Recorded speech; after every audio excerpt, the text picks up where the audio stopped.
Good evening friend, welcome to Suma's রান্নাঘর। আজকে তোমাদের সাথে আমি শেয়ার করছি বেগুনি, পটল ভাজা আর ভিন্ডি ভাজা।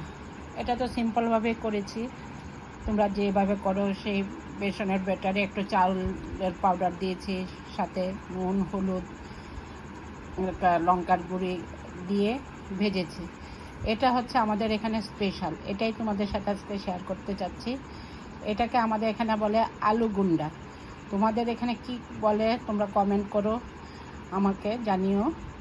এটা বানানোর জন্য তোমাকে বেসনের ব্যাটারটা নিতে হবে, বেসনটা নিতে হবে। ওর মধ্যে বেকিং সোডা,